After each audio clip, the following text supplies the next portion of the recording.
Om Swastiastu. Assalamualaikum warahmatullahi wabarakatuh. Shalom Namo Buddhaya. Selamat pagi, siang, sore, dan malam untuk para dokter penguji serta fasilitator dari SPSGDA 2. Hari ini kami dari SGDA 2 akan mempresentasikan SP kami dengan judul trichiasis.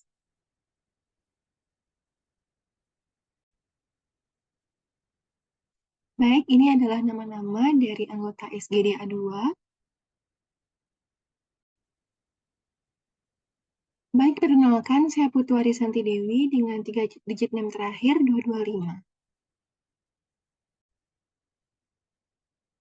Baik, di sini saya akan memulai dengan pembahasan dari bab 1. Baik, di sini saya akan membahas mengenai latar belakang.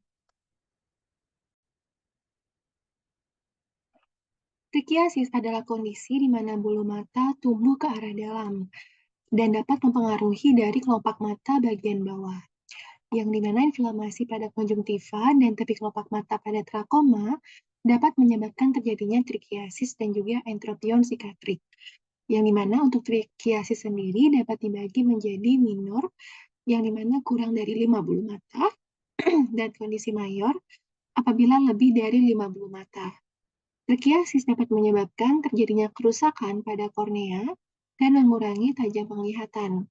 Adapun beberapa faktor risiko meliputi dari peradangan pada kelopak mata kronis, infeksi, dan beberapa penyakit lainnya. Entropion marginal adalah salah satu penyakit yang umum terjadi pada trichiasis, yang dimana trauma dan juga luka dapat menyebabkan terjadinya trichiasis. Maka dari itu, berdasarkan latar belakang tersebut, kami dari SGDA 2 tertarik untuk mengangkat topik dari sudut proyek mengenai trichiasis sebagai bahan pembelajaran kami. Baik, di sini saya akan menjelaskan mengenai rumusan masalah dari SP kami. Baik, di sini saya akan menjelaskan yang sudah terpampang pada layar mengenai dari rumusan masalah SP kami. Baik, di sini tujuan penulisan dari SP kami adalah untuk menjawab dari rumusan masalah dari SP kami.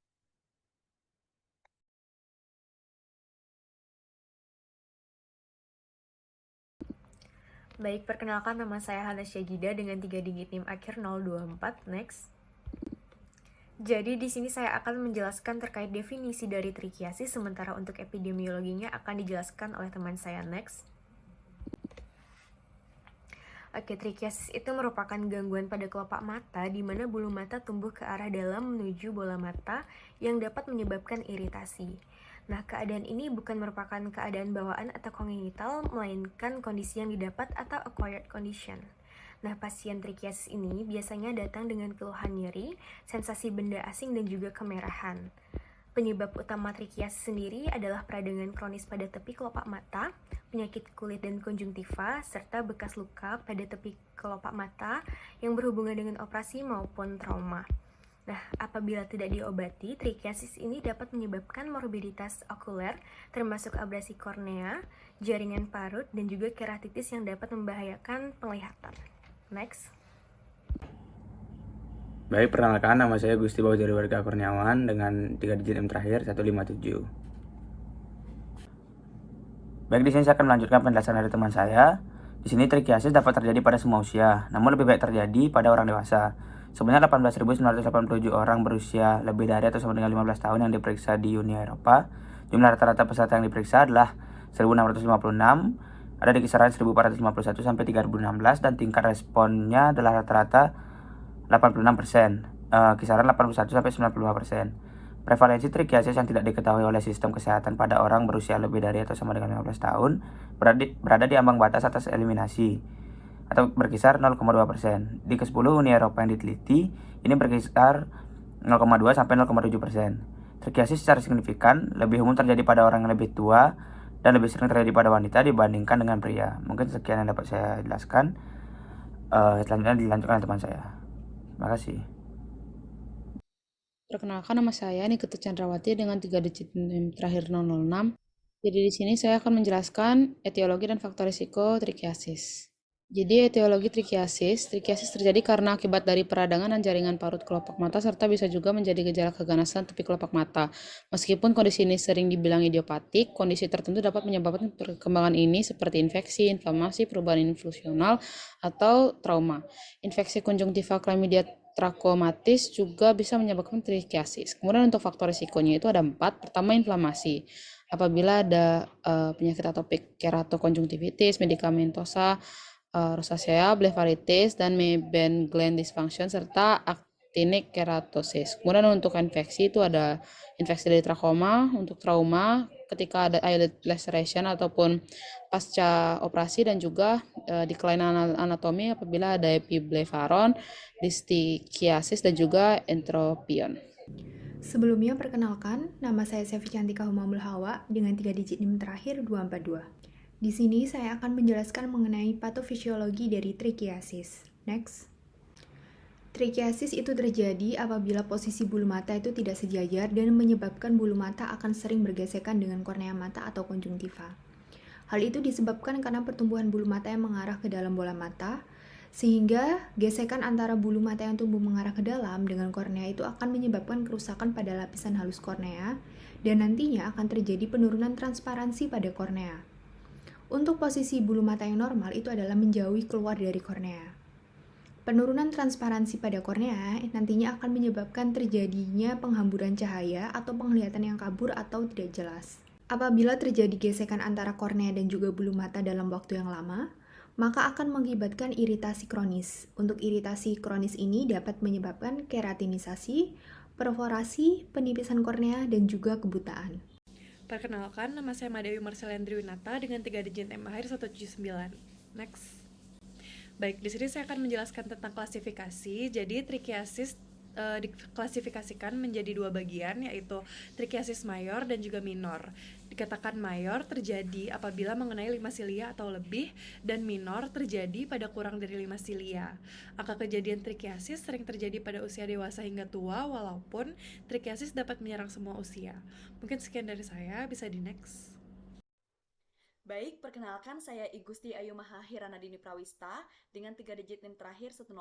Next slide. Baik, di sini saya Hiran dan juga teman saya G. Intan akan menjelaskan mengenai tanda dan gejala dari trikiasis. Next slide. Baik, tanda dari trikiasis. Pada pasien penderita trikiasis akan ditemukan adanya tanda-tanda seperti entropion marginal pada tepi kelopak mata posterior, kehilangan tepi perseginya, sehingga berubah menjadi bulat yang menunjukkan bahwa kelopak mata pasien tertarik ke belakang. Kemudian bulu mata yang kontak atau bersentuhan dengan permukaan bola mata, kemerahan pada mata, injeksi konjungtiva, abrasi epitel kornea, hingga komplikasi yang berlangsung lama, seperti panus, ulkus kornea, dan infektif keratitis. Kemudian, pasien trikiasis akan menunjukkan gejala iritasi pada mata, merasakan seperti ada benda asing di dalam matanya, peningkatan sensitivitas, dan pengeluaran air mata, serta terjadi peningkatan kepekaan terhadap cahaya, sehingga pasien terkadang akan merasakan nyeri saat terpapar cahaya. Jika kondisinya tak kunjung diobati, maka kemungkinan besar akan timbul jaringan parut pada kornea mata pasien. Selengkapnya akan dijelaskan oleh teman saya. Next slide. Perkenalkan, nama saya Nikada Intan Cahyadinita dengan NIM akhir 194. Di sini saya akan menjelaskan tentang gejala dari trikiasis, di mana gejala dari trikiasis yaitu yang pertama, rasa seperti ada benda asing pada mata. Yang kedua yaitu fotofobia, di mana fotofobia ini merupakan mata kering dan mata terasa seperti terbakar. Lalu yang ketiga ada mata kemerahan, dan yang terakhir adalah air mata yang terus-menerus keluar dan juga berlebihan. Baik, sebelumnya perkenalkan nama saya Imade Dwi Kairi Naguna Wisesa dengan 3 digit NIM terakhir 046.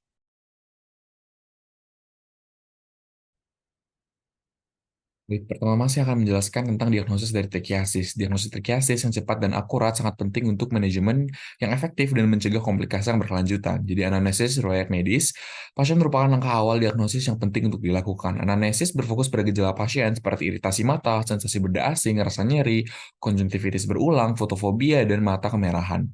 Untuk pemeriksaan fisik, pemeriksaan kelopak mata dan bulu mata dilakukan untuk mengidentifikasi trikiasis, jumlah dan lokasi bulu mata yang terkena. Selanjutnya, pemeriksaan rinci dan permukaan mata termasuk kornea dan konjungtiva dilakukan untuk mengidentifikasi abrasi kornea, jaringan parut, atau injeksi konjungtiva yang disebabkan oleh trikiasis. Evaluasi margin kelopak mata dilakukan untuk memvisualisasikan konjungtiva tarsal dan mengevaluasi keberadaan dan tingkat keparahan dari trichiasis.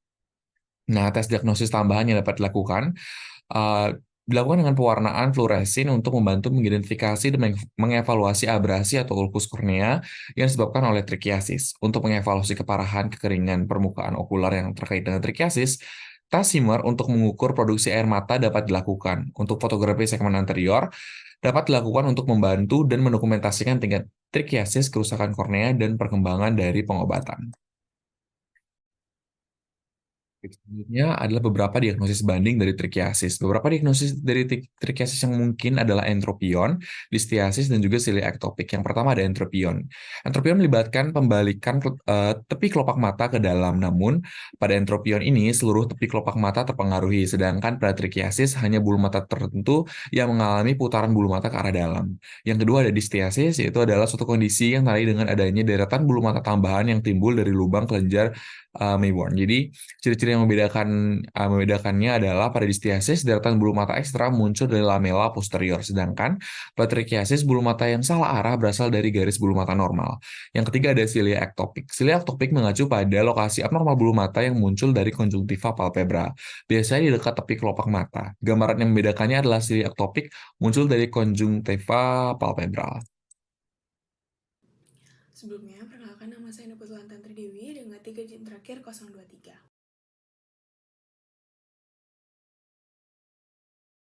Laksana dari trichiasis. Terdapat beberapa hal yang dapat dilakukan pada penderita trichiasis, yakni yang pertama adalah lubrikan. Menggunakan ointment dan juga air mata buatan dapat mengurangi rasa tidak nyaman dan iritasi yang dialami oleh penderita. Yang kedua adalah epilasi. Epilasi dapat dilakukan dengan cara mengeluarkan ingrown eyelash dengan manual, bisa dengan menggunakan pinset. Yang ketiga adalah elektrolisis. Dapat dilakukan dengan memberikan gelombang elektrik pada folikel bulu mata agar dapat menghancurkan folikel dari bulu mata. Yang keempat adalah krioterapi, di mana krioterapi dapat dilakukan dengan membekukan folikel bulu mata dengan memberikan cairan nitrogen yang nantinya dapat menghancurkan dari folikel bulu mata. Lalu, yang kelima adalah pembedahan. Dapat dilakukan biasanya pada kasus-kasus yang parah, bisa dengan eyelash repositioning, lash line tattooing, dan operasi pada palpebra atau kelopak mata. Lalu yang terakhir adalah tata laksana sesuai penyakit. Trichiasis bisa terjadi pada beberapa penyakit, contohnya adalah ocular cicatricial pemphigoid dan juga Stevens-Johnson syndrome yang biasanya dapat menyebabkan lash misdirection. Nah, pada kondisi seperti ini, penata laksanaan pada penyakit utama juga penting untuk dilakukan. Baik, perkenalkan, nama saya Nyoman Trisantika Slamet dengan 3 digit terakhir 004. Next. Baik, berikutnya adalah terkait pembahasan dari komplikasi dan juga prognosis trichiasis. Baik, di sini saya akan menjelaskan terkait dengan komplikasi daripada trichiasis. Komplikasi daripada trichiasis ini dapat muncul jika dalam proses penegakan diagnosis terdapat suatu kesalahan ataupun daripada pengobatan dilakukan tidak diberikan secara adekuat. Adapun komplikasi daripada trichiasis ini seperti abrasi daripada kornea, kemudian terjadinya daripada keratitis, kemudian terjadi ulkus atau pembentukan daripada jaringan parut, dan bahkan pasien tersebut bisa saja kehilangan daripada penglihatannya secara menyeluruh. Menurut Ben Parkin 2020, terdapat juga klasifikasi daripada komplikasi trichiasis, yang dimana yang pertama itulah secara umum, seperti misalnya ada memar terbentuknya daripada jaringan parut. Kemudian ada juga yang jarang, yaitu seperti timbulnya daripada kemerahan. Dan yang sangat jarang biasanya terdapat suatu reaksi terhadap anestesi ataupun daripada pasien tersebut kehilangan penglihatannya secara menyeluruh ataupun yang berat. Perkenalkan, nama saya Kadinten Puspita Dewi dengan 3 digit terakhir 212. Baik, di sini saya akan menjelaskan tentang prognosis. Jadi secara umum, prognosis trichiasis adalah baik. Nah, di mana hal ini dibuktikan dengan adanya suatu study case report yang melaporkan bahwa dari hasil pemeriksaan fisik seseorang pasien wanita 42 tahun dengan trichiasis. Nah, 2 tahun pasca operasi, nah bulu mata yang telah dikoreksi ini mampu mempertahankan arah pertumbuhan yaitu normal, yakni mampu tumbuh ke atas. Perkenalkan, nama saya Putu dan Elmira Putri Udarani dengan 3 digit terakhir 05. Next slide.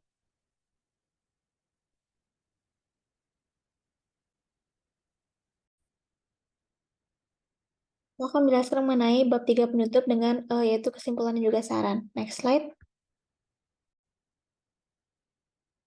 Selanjutnya adalah kesimpulan di mana trikiasis ini merupakan suatu kondisi abnormalitas pada bulu mata dengan folikel normal yang tumbuh ke arah dalam, serta juga mampu mempengaruhi kelopak mata bagian bawah. Trikiasis sendiri diklasifikasikan menjadi dua, yaitu mayor dan juga minor. Mayoritas pasien trikiasis ini memiliki gejala akibat gesekan silia dengan permukaan mata, yang dapat menimbulkan rasa benda asing di mata, fotofobia, kemudian pasien juga akan dapat merasakan mata kering, rasa terbakar, ketidaknyamanan, kemudian ada kongesti konjungtiva, adalah masalah umum pada pasien. Diagnosis dari trikiasis ini yang cepat dan juga akurat sangat penting untuk manajemen yang efektif dan juga untuk mencegah komplikasi, meliputi anamnesis, pemeriksaan fisik, dan juga pemeriksaan penunjang. Trikiasis yang tidak diobati dapat menyebabkan rasa tidak nyaman pada penderita, di mana tata laksana utama yang dapat dilakukan pada pasien trikiasis ini adalah operasi. Apabila tidak ditangani dengan baik, trikiasis ini akan dapat menimbulkan berbagai komplikasi pada pasien seperti abrasi kornea, terbentuknya jaringan parut, keratitis, ulkus, glaukoma, bahkan pasien kemungkinan kehilangan fungsi penglihatan secara menyeluruh. Secara umum, prognosis trikiasis ini adalah baik jika perawatan yang diberikan dapat berlangsung secara berkelanjutan ataupun saat terjadi komplikasi ke kambuh atau terjadi komplikasi pada kornea, langsung secara cepat dapat dilakukan tindakan yang tepat. Next slide. Selanjutnya adalah saran, di mana saran yang pertama bagi mahasiswa dapat menambah wawasan terkait dengan epidemiologi, etiologi, patofisiologi, dan resiko penyakit, serta pelaksanaan penyakit trikiasis. Kemudian bagi institusi rumah sakit kedepannya mampu memberikan pelayanan berupa tata laksana yang optimal terhadap pasien dengan trikiasis.